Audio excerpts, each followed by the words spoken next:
Hi everyone, welcome back to my channel. Today we're gonna rotate the tires on the truck.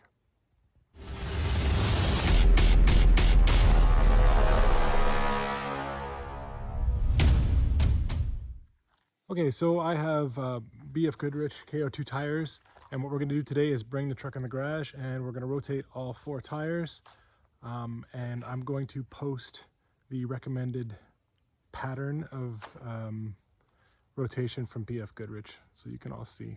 But pretty easy job. It's going to be a little more difficult because my truck is lifted a little bit in the back and a little bit in the front, so you got to jack it up that much higher. Fun times. So anyways, I'll see you in the garage. Okay, so we got all 4 wheels off the ground, the front barely, and the back, I got the back up. 4 jack stands and 2 jacks.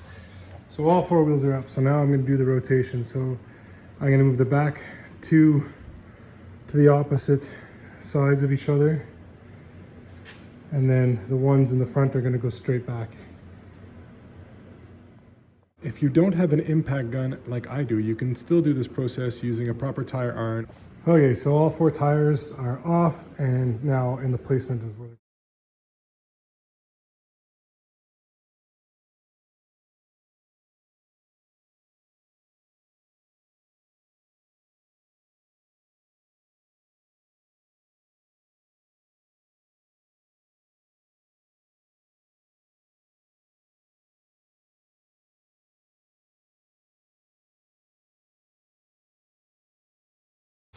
Okay, so now we got all 4 tires rotated and the truck's back on the ground. I got my torque wrench out. I got it set to 150 pounds foot of torque, which is what the 2019 F-150 requires. So I'm going to go ahead and torque all my wheels down to 100, all nuts, all wheels to 150 foot-pounds.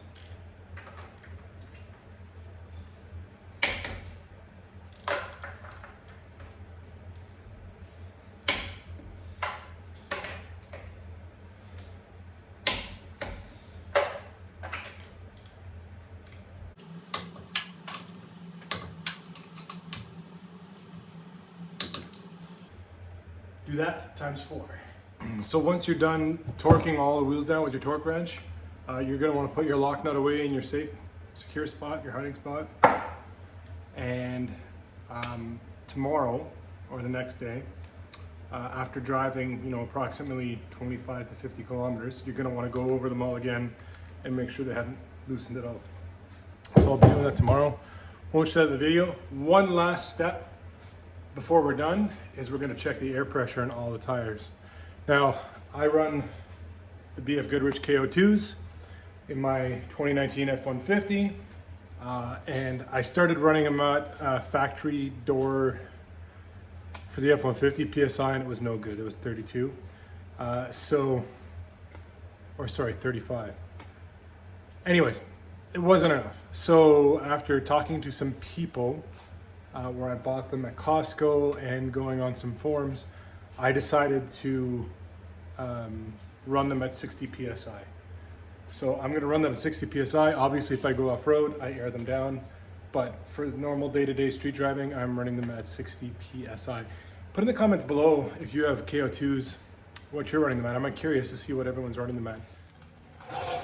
Okay, so I'm going to do this the easy way because I got my compressor hooked up to a line, hooked up to a proper air tool with a gauge. So it makes my life really easy. Also, I'm going to wheel around on my snap-on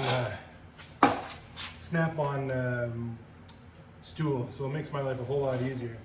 But it's pretty simple if you've ever put air in a tire, or you haven't. You just take off the valve cap.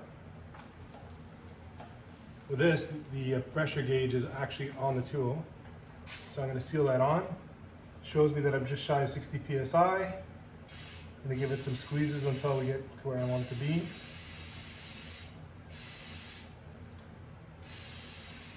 It's a big tire, so it takes a lot just to go up a few PSI. There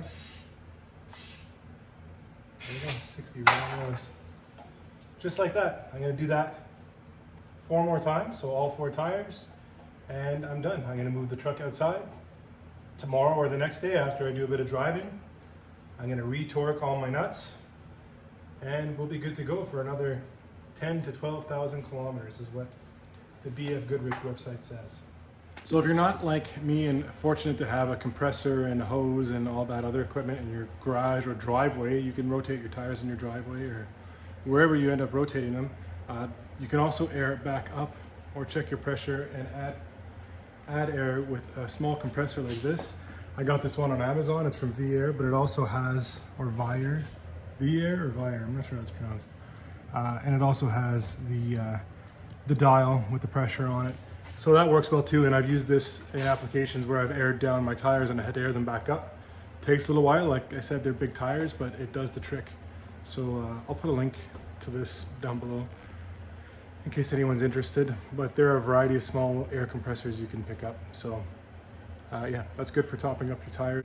In an emergency, it's invaluable, but just even for general maintenance, when you rotate your tires or you just want to top up your air, you don't have a gas station nearby or you don't want to go to the gas station, you can just top up your own tires just like that. So I hope you liked this video. If you did, please give me a big thumbs up, and we'll see you all in the next video. Subscribe and comment. Hit that notification bell to always be notified of every time that a new video comes out.